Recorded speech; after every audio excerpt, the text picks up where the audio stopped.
This is a Merrick Studios podcast. This week on Two Mothers, One Aché. You got to let go of some of those false belief systems that will tell you that you can't grieve, that will tell you that, crying for a loved one means that you don't have faith in God.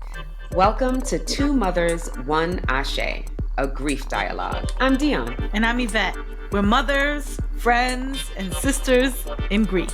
I lost my daughter, Siwe, at 15 years old. And I lost my son, Dasan, at 26. This podcast is our space to talk about grief, how it shapes us, how it lingers, and how love carries us through. Welcome to the conversation. Hey, girl. Hi, honey. I have a smile on my face today. I know you do. I'm very happy you have a smile on your face. And I'm very happy that my high school friend is right next to your face. Hey, Liz. Hello. I love when we have company at the kitchen table. Vaya, Bori. I see you. So cool to be here. Okay, there's so much to talk about today, fam. I'm Dionne, co-host, Two Mothers, One Aché. Yvette, right here, co-host, Two Mothers, One Aché. And we're going to tell you who that beautiful woman is, Liz over there. And but before we start our conversation with Liz, a mother her story holds fire and tenderness. We're going to breathe together first. That's right. Let's do it. We want to come together. So this is our tradition, Liz, before we start. And to our listeners at home, of course, if you're driving, we do not want you to close your eyes. But everybody else, if you can, I love closing my eyes, putting one hand on my heart, one hand on my belly. And we're just going to take a few intentional breaths together. Take a deep breath in and a long breath out. One more in. Let it out. Noticing how it feels in your belly, your chest, your shoulders. A couple more times. Inhale. Empty. And this is actually our last one together. Pull air in. And sigh it out. Oh. I need it.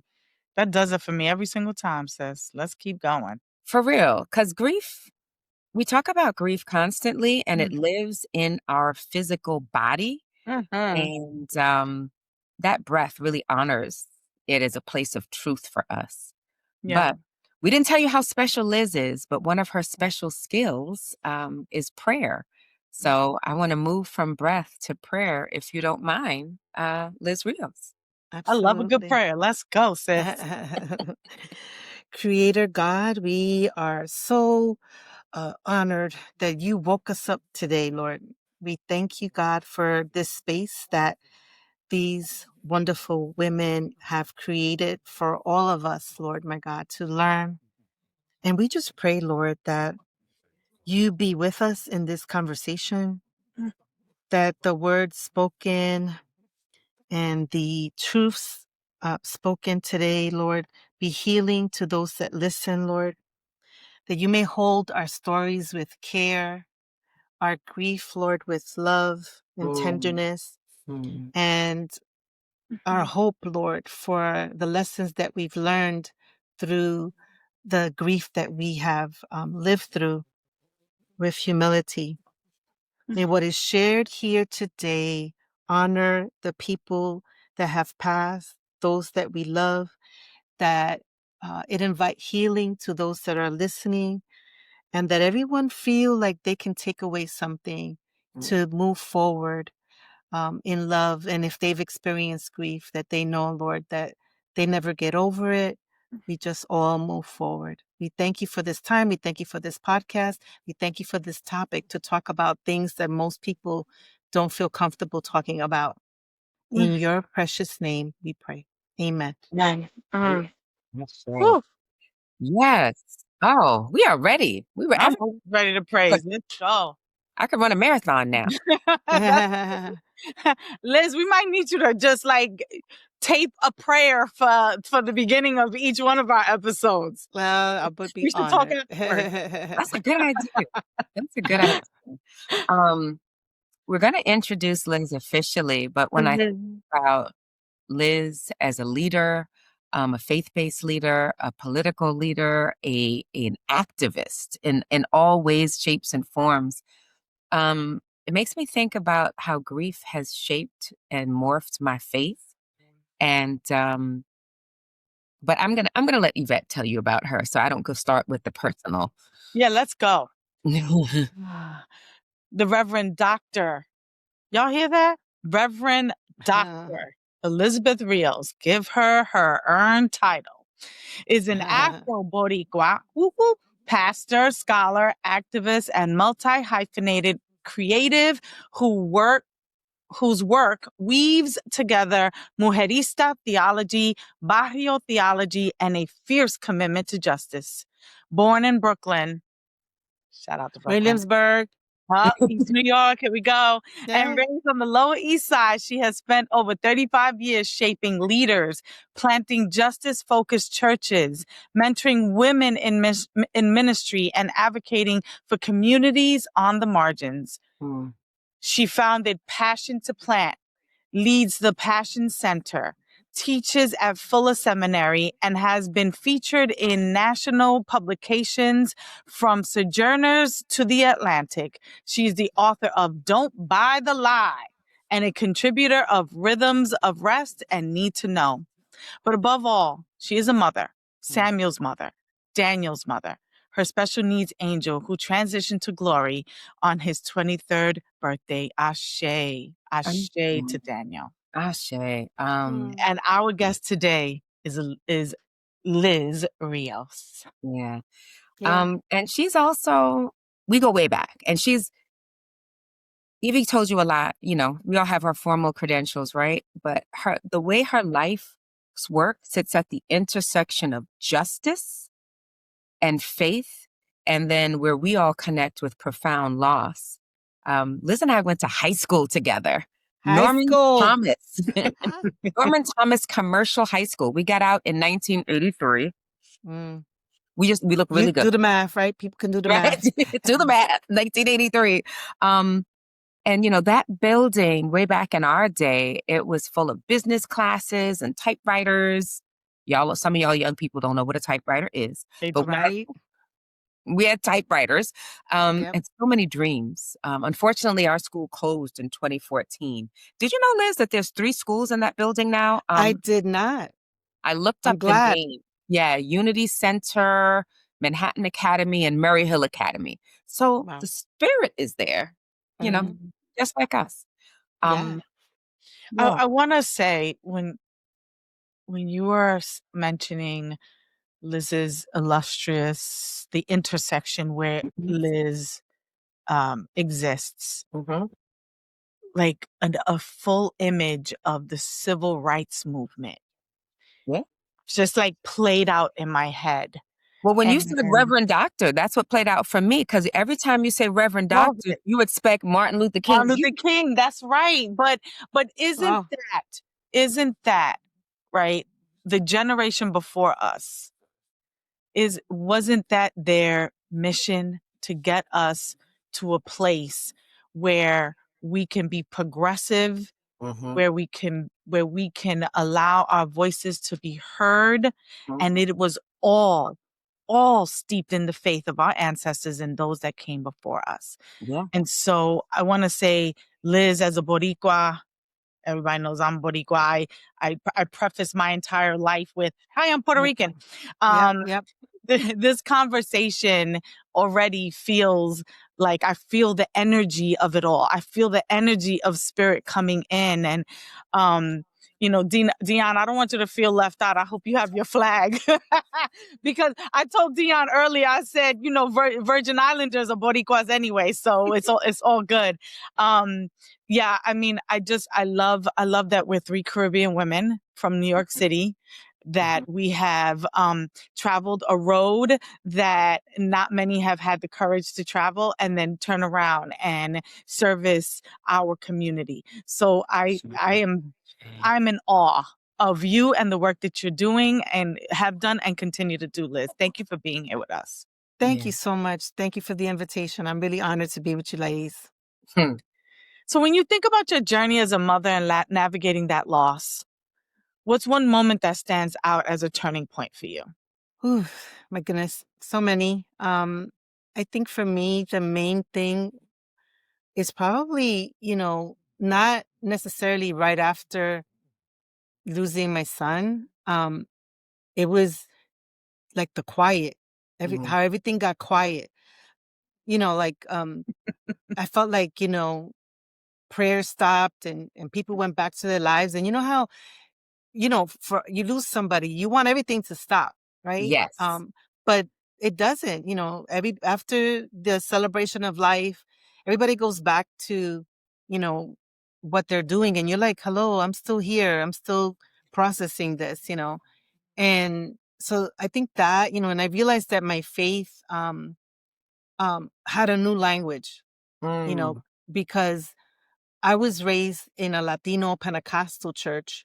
Mm. And we always prayed for healing. We prayed for miracles and victory and things like that. And I think that for me, a turning point came when I realized that, sometimes those things don't happen, Mm. and you really don't know, like what you really are made of, and you don't really know how you're going to get over something until it happens and you have to figure out how do you move forward, right? And I feel like the turning point came for me when I realized what I really believe, um, and how do I really how I even look at God after something like that, Mm. because that moment when I lost my son, and anyone who has lost a child, loss is bad no matter what, but losing a child, when it's like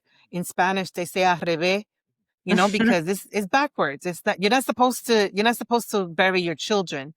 And so for me, that moment is like a turning point for me, because I came to see that my faith and my grief and how I process all of that was going to be indicative of what I really believe, and it Mm. shaped my understanding of God, and even, how I feel people and the church in general should be dealing with people that are grieving, you know.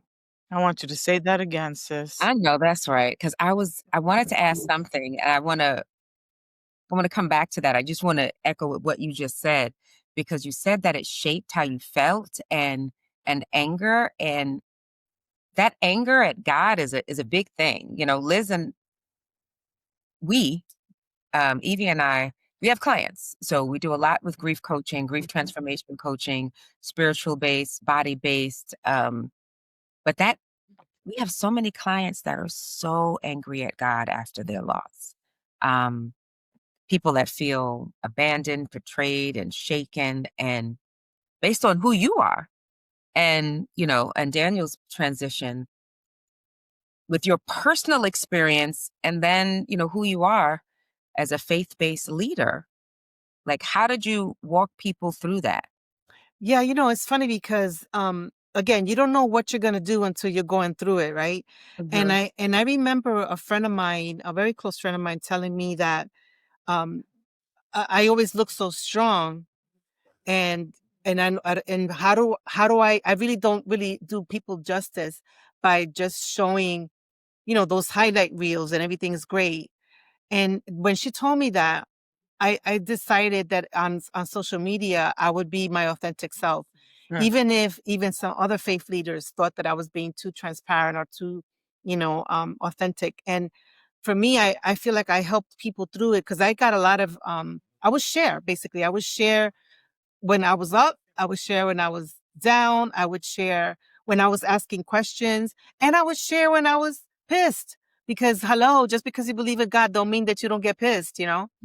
I And remember so those videos. Those videos were moving when you would and share. yeah, I really feel like that was a part of showing people that you don't become less of a person of faith just because you're moving through this process of trying to figure out who God is in your life at that moment, what you believe, and experiencing all the emotions on the emotion wheel, right? Like, why fake the funk, So I would share, and from that, people would share with me, through direct message or things like that, or email, that it helped them to give language to what they were experiencing. Mhm. I have a I need help. I need your help, Liz. So, uh, I've told the story to our listeners. Uh, After Dasan passed away, maybe a few months after, I asked my husband, "Is it strange that I haven't felt anger?" Because I'm reading up on all the stages of grief, and anger is one of them. And I didn't think that I, at least existentially, um, felt that anger. And my husband is a man of faith and has always been, and he's steeped in it. And he turned to me matter of factly and he said, "Well, that's just because you have so much faith." My question to you, and what I need help with, is when I often want to tell people about faith, right? My clients in particular, because I see it clearly as a way of helping us transition after the transition of our beloveds. And I don't often know how to describe faith and what it can do. Can you help me out with that and our listeners? Yeah, I mean, I think for me, again, this is my own personal experience, and I think Dionne, you mentioned, or maybe it was you who mentioned the steps of faith, right? Of grief. And Elizabeth Kubler-Ross, right? She Yes. wrote about that. Mm-hmm. And I think there's two things here that I want to touch on with what you said. This whole journey of losing someone and then going through all these things, it's not linear, right? So a lot of people look at those steps and they're like, okay, I'm in this step, and then the next one is this one, and then the next one is that one. That's not how it goes. You're all over the place, zigzag. Today you are, feeling fine. Then tomorrow you could be just doing dishes and bawling. So the whole process is a zigzag. And some people don't feel anger at the moment because they're numb, but then eventually you start thinking, and maybe you experience some kind of anger, but it's not necessarily anger at God, but more with God, because you start to question, you might even be like, man, you've come through for so many people in their prayers to heal in this way, and you didn't do it for me. So sometimes, you have those questions that are lingering, but I think faith for all of us is going to be different, because we have to come to a place, and this is what again, speaking from my own experience, you have to come to a place where you believe that God is sovereign, and that he has your best interest. And if you believe that, then the things that happen in life, we know, because I believe that we live in a fallen world because of the things that happen at creation, right? And because we live in a fallen world, we can't expect that everything's going to be, tiptoe through the tulips in life. We're going to experience more valley moments than we are mountaintops, which is why I also believe in celebrate big, because when you have good things happening, celebrate it, because there's probably a valley coming up, so you have to take the good with the bad, and be able to, do you believe that God is for you?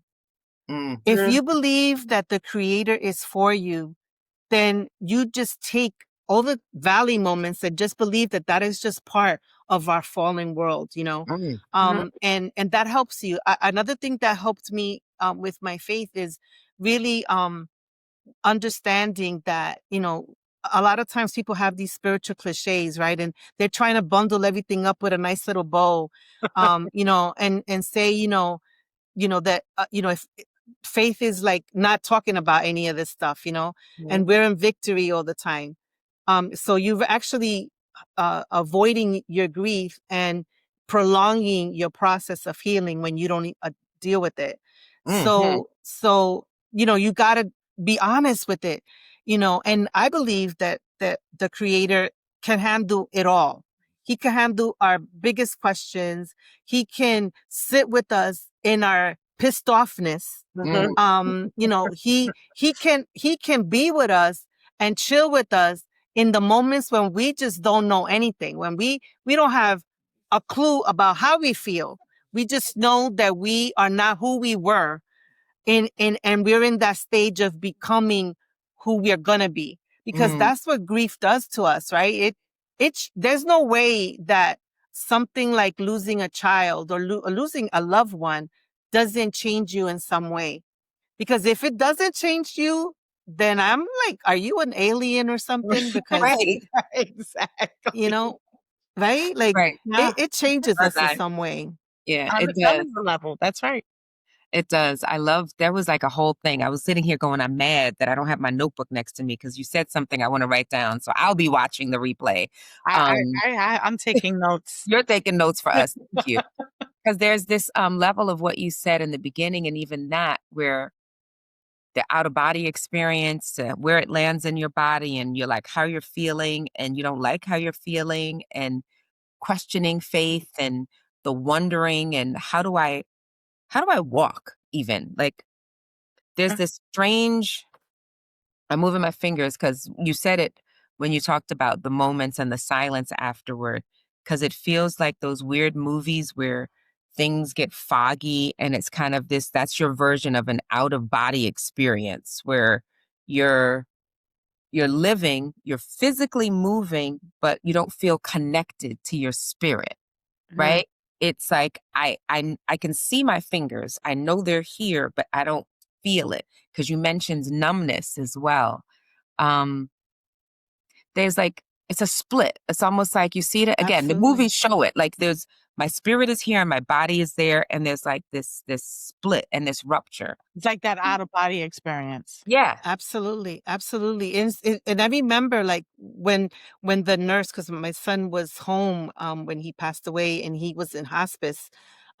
Just he wasn't even in it for a few days when he passed. But I remember when the nurse said he passed, at the moment that he said, I'm sorry, he passed, I it did feel like an out of body experience, because then everything, it was almost like that Charlie Brown moment when you hear like wah wah wah wah wah, like everything was just like far, and I felt like my body was functioning, but my spirit was dislocated, and I knew, what people say faith is supposed to sound like when you go through something like this, but nobody really talks about what happens to your body when you have like a traumatic experience, right?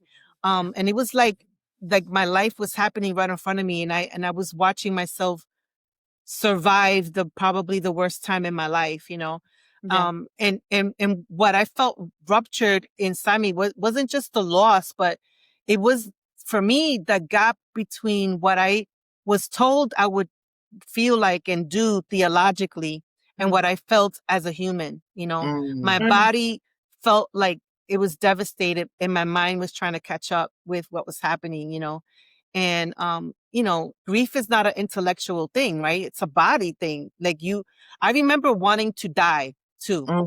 I remember, Yeah. just wanting to throw myself on the floor, and just bawl. But then other things kicked in, and my husband, I was trying to be there for my husband. It was just a lot of different things, and I just felt like, okay, what am I going to do? Am I going to honor this gap between knowing and feeling, Um, and I just let myself just process and take it as slow as I need it, and that's the thing that sometimes people feel, especially in our communities of color. Women especially are so used to being the strong one. They're used to just, taking it all on, putting on the weight of everything, and they feel like they can't lose it for a second, because then everybody else loses it, Um, I would say, for those that haven't experienced anything like this, let yourself feel what you feel, because that's who you are, like that you're experiencing that for real.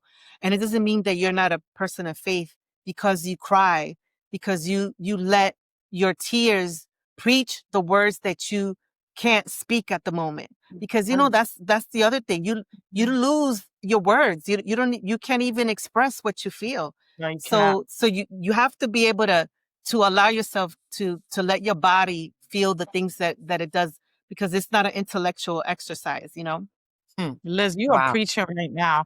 And I want to Really? say, you mentioned your theological framework. How Mhm. did it hold you, or did it challenge you at any point, or both? While you were steeped in your grief process, how did your theological framework come into play for you? Ooh, girl. Okay, that's another podcast. No. I honestly feel like my theological framework, it held me, but it also failed me. Okay. Because parts of me that was raised in the Latino Pentecostal church, told me that everything was going to be all right. There was certainty. I was going to have triumph. We were going to get through this. The day before my son passed away, I remember the nurse, who was a faith person, was praying like, Lord, heal, and tomorrow, this and that.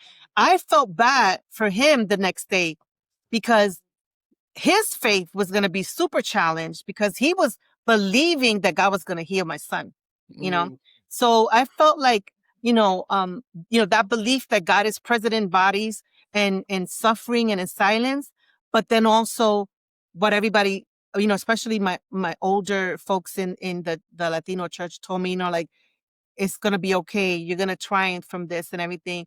That didn't survive my grief. What challenged me most was realizing how much of my inherited theology, or what they call embedded theology, was built to explain pain rather than accompany it. Because that's the thing that happens in church, right? Everybody's trying to, explain everything away instead of just shut up, be present, and I have to say, in a lot of our faith communities, they just don't know how to walk with people that are grieving. It's so uncomfortable for them when grief is exposed, right? They don't have the words, and sometimes you just don't have to have the words, right? And so for me, my theology, of what I grew up with, which was, again, to that everything's gonna be fine. No, everything sometimes is not fine. But how do I honor my loved one and the tragedy without walking away from God, And so I allowed myself permission to grieve. You got permission to grieve, and allow for God to just sit with me, to be the God, and to have the faith that everything's not always going to be perfect and victorious. Sometimes we're going to, question. Sometimes we're going to lament, but that I trusted God enough to hold me when my faith felt unfinished. Yeah. Oh my goodness. Whoa. And we'll be right back. I'm Bun B. I'm a host and a co-owner at Merrick Studios, and we just took things to the next level. Merrick Studios Plus is live, so tap in at wearemerrickstudios.com, get 65% off, and don't just listen, be a part of the show. Master the art of lyricism with Pendulum Mink, the first school for rap. Learn elite techniques through immersive lessons, real-world exercises, and guidance from hip-hop icons. This is where MCs sharpen their skills and glow boldly on the mic. Ready to level up? Visit pendulummink.com and start your journey today. And now, back to the show. That makes so much sense. Can I just ask our listeners real quick? I need y'all to pause, Go ahead. rewind, play that back, take your notes, because the tools are in there for you. The tools are in there for you. Sis, go ahead, Dionne. Sorry, my bad. Because there were a couple of things I wrote on an envelope, but I wrote down when you said the gap between knowing and feeling. It's like this long distance between the head and the heart, the knowing and the feeling. And then you said with the church, like they're explaining the theology instead of walking with you. And then when we talk about your book, right? In your book, Don't Buy the Lie, you talk about dismantling false belief systems. So it seems like there's this connection with what happens, what they do in explaining instead of walking with you. So there's all these levels, like you're building it out in terms of this framework. So how did grief challenge or deepen your understanding of the truth based on that dismantling false belief systems? Yeah, I talk about that in my book, that we all are full of BS. And BS is belief systems. We learn about these things, as soon as we can comprehend, we are already learning certain things. We're learning, what we're going to believe, what's going to sustain us. And until again, something crazy happens in our life. And then you have to choose, okay, are you going to stand on what you have been told and believe you think you believe, or are you going to go in a different direction? And for me, with my own belief systems, what I learned was that the grief exposed the lies, and exposed the weakness in some of the belief systems that I had. Because anything that was going to require me to minimize my pain, or rush my healing, or perform faith for others, stop. I was like, hold up, we ain't gonna go there. We're not gonna do that. We're not gonna perform for people so that I could look like such an excellent faith leader. Because that's what some people do too. They put on the mask. And grief, you have to make a decision right there. Like, no way, the mask is coming off, and that's what I feel like when I'm trying to tell people with my book, like, you gotta let go of some of those false belief systems that will tell you that you can't grieve, that will tell you that, crying and for a loved one means that you don't have faith in God. My grief deepened my understanding of that truth. And the truth became embodied in my life because of grief. That, you know what? If my belief systems can't hold grief, if it can't hold questions, if it can't hold, the dignity of my son's life, then that's not the faith that I want to walk with. That's Yeah. survival theologies dressed up as faith, and I wasn't gonna do that. Go ahead. Go ahead. Survival theology. Come on. Survival theologies. I'm writing all of this down. I know. And then like the BS, because we always talk about BS, but there's a lot of BS in belief systems, right? And I was like, that's why that play on words is so impactful. But no, sorry, you were getting ready to say something, Yvette. No, I'm still on You're right, survival you're right. theologies. Like So with that, everything that you said, Liz, is so incredible to me, especially the part about performative grief. Performative grief. How is it that you want me to show up for my grief? Let's talk about that. What is it that someone wants to like impose on the griever, their BS about grief? I don't need to stand up here and fall out and do all the things and whatever else, whatever their mind, their very limited mind of grief could conjure up. I don't need to do those things. I don't need to show up and be performative, and neither do any of you. You should just grieve your grief your way, and that's it. Nothing else. Period. Exactly. Yeah. It's a grief is going to be process. different for everybody. Exactly. Right. It's personal. Everybody's going to be different. So don't, because some people feel like, they have to have that respectable grief process where it's like, I won't name any names, but we see some of that on social media, right? Be like, it's like, and then, there's the ones that are like throwing themselves on the floor. However you want to grieve is your process. Don't let nobody shame you the way you're grieving, because some people are more private. They're not going to throw. I didn't cry a lot in public, but I did cry in my house. I did cry with people. And one time I was talking about it on a TikTok and I cried. I let it come where it comes. Me and my husband, we go to eat, at restaurants, and sometimes we're talking about DJ, and we'll start crying in the restaurant, and we start right after we joke around and be like, they probably think we're breaking up because we're like crying here in the restaurant. Wherever it comes, it comes. We let it flow. My husband, we do the same thing often. And then my husband will look at me. He go, somebody gonna think I'm beating on you. Would you stop crying? That's right. Hey, But and even I love that balance of the tears and the laughter and how it's just together. We often talking Yeah. about the grief and the joy, and it's like Yep. it's an emotion. And the way your Yep. body can flip, it's almost like the boards. When you look at lights come on, the boards will flicker. It's like, oh, this emotion was activated. This emotion was activated. This emotion was activated. So you're moving through each one. And then there's little blessings in the surprise of what comes up. And I'm curious. I can think of for me, people or places or certain activities that actually surprise me because we're human, right? Yeah. Liz, we have expectations. We think this person is going to be this way and that person is going to be that way, but then there's surprises. So, what were some surprises Ooh, for you? you just set me up perfectly because I think one of my surprises was who showed up and how they showed up. You know, for some, I had expectations. Yeah, like these people are close and they're gonna show up this way, and I'm like, some of the people that I didn't even know that I was on their radar showed up for me.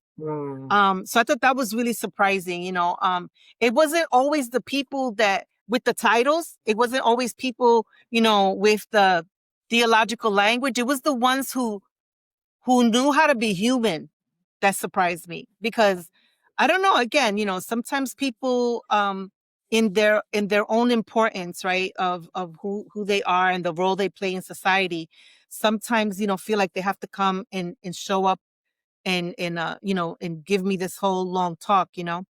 Some people just came in and just did the practical stuff. I give you a story. My sorority, I'm a Delta, and I pledged in college, and my sorority sisters showed up to my house with two, and tell you, this was so moving for me and my family.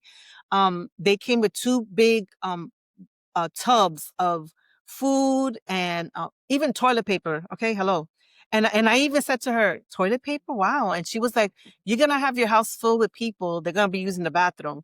You're going to need to. I was like, damn, that was so practical, We were starving when they came. And as soon as they came, my family started taking stuff out of the tub, to eat. How practical is that? And to me, I was like, you know what? I'm going to do that. If I'm local to someone that I want to be there for them in their grief, I'm going to do the exact same thing. And that's what I've done for people that are in our area, that I want to sit with them. I just bring them the practical. I don't try to bring them no preaching. I don't try to, explain away, what happened or anything like that. I don't try to rush people through their grief process or fix their grief. I just sit with them. We bring them something that hopefully will serve them and their families in that time. But I think for me, it was the embodied acts of people that I didn't expect to show up that surprised me the most. And it was really unexpected. And it just showed me too that, that also even that, like, I don't know, somebody told me not to expect anything from anybody so that I wouldn't be disappointed. And I think that's what it is now. Now I'm just like, however it is, I don't expect much from people, because it's just a setup sometimes for disappointment. I just accept what comes. Aché. Aché. Mhm. Huh. We talked about the church and how it can hold you, it can challenge you, but there's lots of kind of preset uh, rituals, beliefs, right? There's sort of like preset, and um, I'm a spiritist. I'm an espiritista myself, really. And so spiritual practices are extremely important to me. And some coincide with what the church says, and some live outside of that. And so I'm wondering for you, Liz, being that you're at this intersection, what spiritual practices are important to you that everyone can say, oh, you know what, outside of the church, I can do these practices and it can help me along my grief journey. Yeah. So I think for me, and that I'm bringing into even the new year that I've done is, I've always been a writer, so journaling has been a big deal for me. And actually, my journal, because my son's beginning was because of malpractice in a hospital. I used to journal when I was in the hospital with him too, and that journal actually helped my lawyers to when we had to sue. You know, so you never know when your words are going to support you in other ways too. But so journaling has been a spiritual practice that I do. Also silence. And again, in the Caribbean community, sometimes we just don't know how to just shut up. And because silence is like a form of prayer when you don't have any words. And if you're talking to the divine, you want to allow space to hear back, to feel like you're hearing back, right? Because that's a conversation, right? To you and then the other person or that other being. So silence was a big thing for me. And then rest. I think again, something that's our folks don't know how to do too well, was allowing my body to chill, to be like, it's okay. Cause I feel like, we always are like in that go mode and we always have to be productive, because also that's a product of capitalism and, the United States here, but that's a whole nother thing. And I allowed myself to not feel guilty about resting, taking some days and just, going away with my husband, because that's a ritual that, is really important, lighting a candle, saying, Daniel's name and just honoring, uh, who he was in our life and who he still is, right? Because I still hold him and honor him, and he still drives a lot of the work that I do. So these spiritual practices gave me the ability to, do what my body needed at the time and what my spirit needed. So we need to give ourselves that permission to be still and to trust God while we are waiting for the next step, What I heard in that, and I hope that our listeners hear it as well, but I'm gonna bring it up and clarify it, is you're giving us permission to grieve inside and outside of the church. And I Yeah. love Absolutely. Yeah. And in Absolutely. very simple, practical ways. And to go back to the church too, I think it's so important to even talk about that, because again, in the church community, mostly, I'm sure that there's others that don't do this, but in some church communities, it's really important to allow yourself to have these rituals outside the church, because the church sometimes is always trying to explain, fix, and spiritualize. And sometimes pain is pain, and that's it. Sometimes we don't need the answers. We don't need, a scripture verse. We don't need, somebody to theologize certain things. We just need people's presence, and people just don't know how to do that sometimes. So, Mm. yeah. Yeah. No, I Mm. get that. And there's so much richness about that that I want to Hold talk on one about. second. Hold on. What's that? I'm sorry. Alexa always interrupts at the wrong time. Oh, no I need, worries. I need to tell her to be silent. That's That's funny. All right. Our wonderful Lily will cut that out. Yes. So I love everything you said about what we need and silence and presence.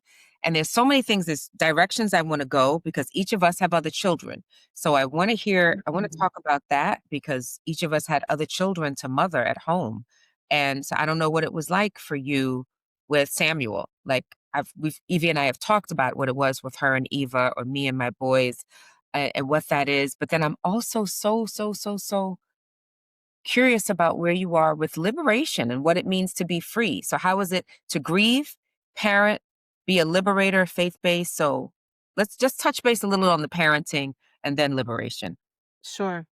Well, my older son is 2 years older than Daniel.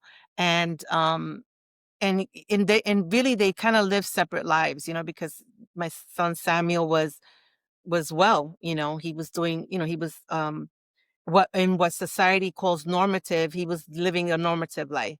And then my son DJ, was always home and or in the hospital and things like that. So I just felt like my husband and I always try to have conversations with my son, how's he doing? Because he learned, like, he's a very kind of like quiet kid right now, I should say adult. He's 28. Hello. Um he does things on his own, and I think that's really stems from just the way he grew up, because a lot of the attention was given to to Daniel at the time. So we always just talk, how's he doing? He went to therapy after my son died, also just to process how he felt. And so we just have conversations. We're a talking house here. We always, how are we doing? How are we showing up? How are we feeling? How are we showing up for each other? So I think that's how, we've been able to support Sam, and how he's been able to, navigate life after that. And I think also his brother's life has helped him to decide how we're gonna, move forward. And as far as um, liberation, to me, I just feel like going through the grief process was which I'm still going through, right? Like, it doesn't stop. You don't just like hit a marker in the timeline and say, okay, I'm done grieving and I'm good. A grieving mother is always going to be a grieving mother. Period. So to me, I feel like it's been about more liberating for myself to be able to just be honest, to tell the truth without, fearing, people trying to correct me or rush me, or say that I'm not spiritual enough because I'm still talking about it and that I didn't get over it or whatever. So, to me, liberation looks like a faith that can hold lament, that can be angry, and have unanswered questions, and still call all of that holy. Because some people feel like that's in another category, like, you can't be a person of faith like that. But to me, it freed me from the pressure to perform being this perfect human being that, like a Stepford wife. No, we're gonna have feelings, and we're gonna talk about them, and we're gonna allow our body to feel them in the time that it wants to feel it and in its own way. And it just liberation is just being able to move forward, not move on. Yes, move forward, but not move on. Come on now. Come on, Liz. Come on. Oh, I love this so much. I love when we have company. Me too. I I wanna we're coming to the end. We're close to the end, and um I'm really interested in understanding what your hope for that Daniel's life, right? What's your hope that his life will continue to teach the world? Or how is, like, what's your hope for the energy that you carry for Daniel? And how do you transmute that into the world? What's your hope for that moving forward?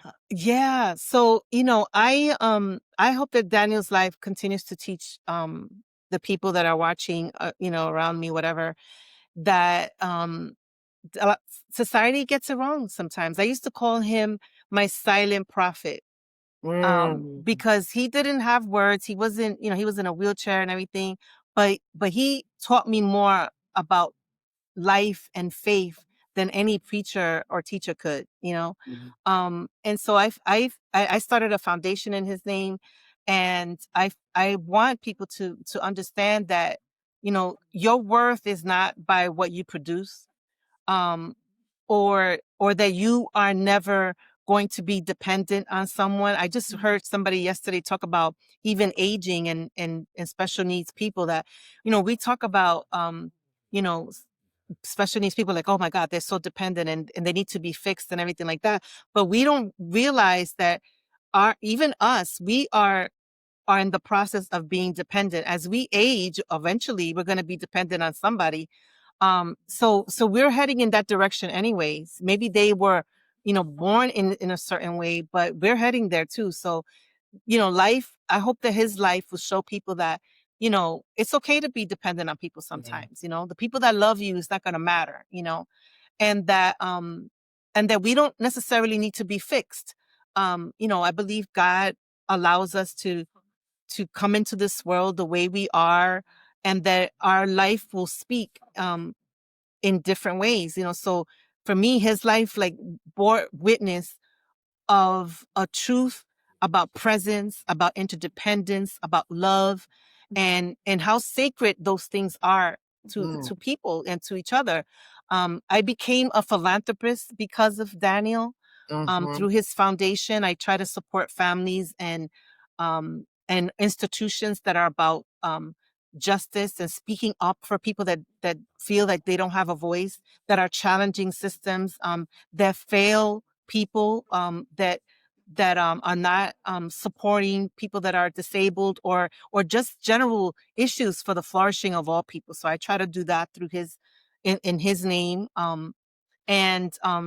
Beginning in the year, I hope that what I'm trying to do is use my writing and my study specifically on disability, prayer, and belonging in the church. I hope that through the story that I'm going to tell about the life that I lived as his mom, that it will help people to pay attention to how they pray for other people, to pay attention to how we rush people through the healing process, and the language that we try to give people about that, and that we also learn how to make room for people that are grieving, because I think all of us, not just the church, but all of us can learn about that, to do that better, to really show up for people in a way that matters, because I think that is the miracle, when people are there for other people, because that is like really the heart of Jesus and the Creator, to just allow people to be who they are, the way he created them to be.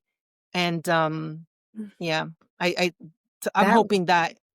no, you totally answered it, and I love how everything that you're doing, and you talked from the beginning till now about kind of the walls, how people want grief to be here in this little box, and then faith is over there, and being a grieving mother, being a writer, like I had no idea that your journaling helped a legal case. Like, I want to hear more about that, but just all of it, your leadership, your writing, your advocacy, and then even what you said about disabled and you becoming a champion and a philanthropist for disabled.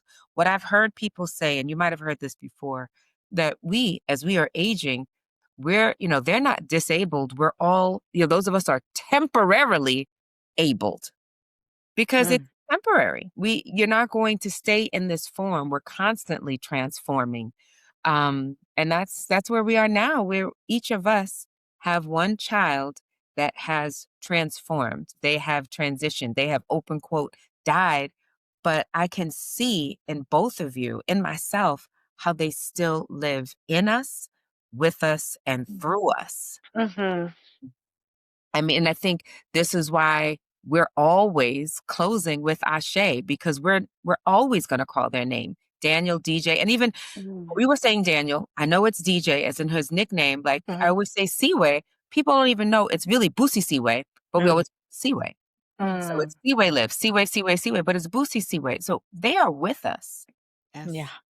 In a Always. different way. In a different, Always. Yeah. Whew. I really believe they drive us to do the things that we are doing, and the love that we have for them, and the lessons that we learn from them help us to show up in the world differently, and to let our life speak, because their life spoke. Mm-hmm. Mm-hmm. Yes. Volumes. Whew. All right. Yeah. Liz, before we move on to our moment of Aché, I would love to just let you have the last words. What do you want our Yeah. listeners to know, feel, if it's a parting prayer, a benediction, if you will? Just let us know what is it that you want to leave here today. I guess it would just be a parting charge, to allow yourself to be who God created you to be, and to allow yourself to um, learn the lessons that life has given you and that will continue to give you, and be your full authentic self, even if it makes other people uncomfortable. Mm. Because because that's what happens with grief, right? That's why people want to rush us through it, because they feel uncomfortable. But in order for you to become all that the Creator wants you to become, you have to absorb and embrace everything that comes to you, and sit with it, um, and then allow it to chip away at your old self, and for that new you to emerge. Don't let other people fight the new you that's evolving, because that's the one that's going to be the difference maker in your community, in your family. And and sometimes people can't even handle the person that emerges, but that's okay, because that means you ain't for them, but you for somebody. Yeah. If they can't handle the new you, that's their problem. That's not your problem. Yes. That ain't my problem. Man, listen. Wow. I love this episode so much. Oh, Liz, thank you for just bringing in. I mean, you preached this whole episode, and I encourage our listeners to just listen over and over and over again. Pull every single nugget, pull every tool out. I know I'm going to be sitting with this one for a minute. There was a lot in here that I needed to hear personally. Sure. Dionne, would you take us into our moment of Aché? Yes. So for our listeners at home, new listeners, we love bringing our loved ones with us, and we also invite you to share your loved ones with us. We love it when we get the DMs and even text messages for those of you that know us, the emails, to share the names of your loved ones. So the Aché is their life force, even though we don't physically see them. So each one of us, we're going to invite you, Liz, of course, Evie and I go, but to share the name of who you want to share that has gone on, and how you feel about them. I had the picture up. I can't reach it right now. But of course, Siwe, I have a different picture of her up today. And I'm bringing in Che Rogers, and Sherry I've mentioned before, but as their energy comes up in my life, I just want to call them forth again.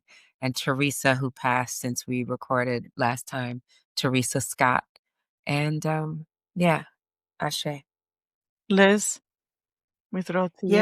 Yeah. I mean, as you all have heard, I definitely, honor the memory of my son, DJ, and all the things that he's taught. I also want to say the name of my nephew, Timothy, who passed away recently from cancer, and the lessons that he taught so many people that nobody knew he was teaching, because he was doing it out of sight. And sometimes the way that we teach people is not publicly, it's in the one-on-one interaction. So I know Timothy and DJ are joining, my mother-in-law and so many others up in that place where there's no pain. That's Ashe. right. Ashe. Oh, Aché, I love that. I have a very special Aché today. I'm gonna read the names from my phone.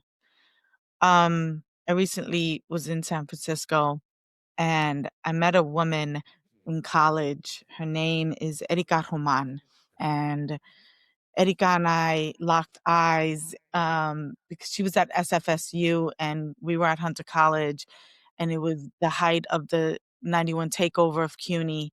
And SFSU sent us letters of support. They shut down their campuses as well in support of our fight here in New York City.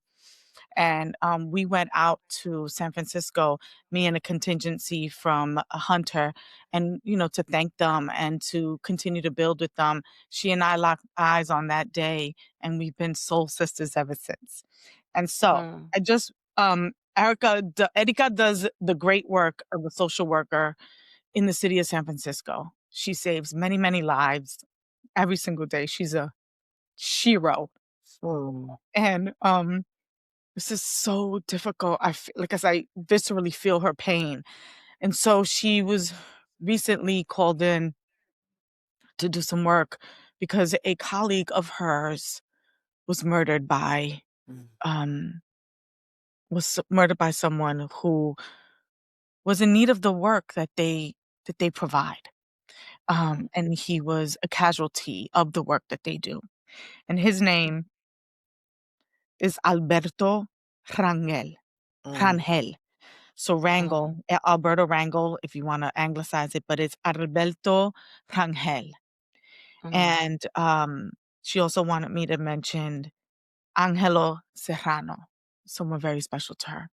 So I want to breathe Aché into those two gentlemen's names, but Alberto Rangel is receiving his wings because on earth he did God's work. Aché. Aché. Aché. Oh, I love you, Liz. I love you, Evie. It was Thank so you great to for be doing with you guys. Yeah. That felt so good. Give me a big hug. Yeah. Mm, Abrazos. gran abrazo. Abrazo. Y besito también. Mwah. Mm. All right, my Thank you, guys. Caribbean. Until next time, tune Thank you, back guys. in. We love you. Bye. We'd love for you to join the conversation with us on Instagram at 2, that's the number 2, mothers, 1, the number 1, Aché pod, and produced and distributed by Merrick Studios. Until next time, may love carry you through.